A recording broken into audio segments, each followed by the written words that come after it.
Hi guys, in this short tutorial I'm going to show you how to fix Instagram not working after updating in less than 1 minute. First thing, open the settings, go to the apps manager.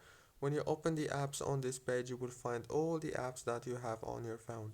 So all what you want to do is wait a few seconds like this, and after that you have to scroll until you find Instagram. Click on it, click on this option here, and then go to the storage, click on clear data and click on delete, and then click on clear cache to clear all the informations inside your Instagram, and then click on this power usage details and click down here again on this for stop. After that, go back to the settings of your phone, go to the wireless and networks, and you will find the airplane mode here. Enable it for 30 seconds or 20 seconds and then disable it, and now reopen Instagram and the problem must be fixed. Don't forget to like, subscribe.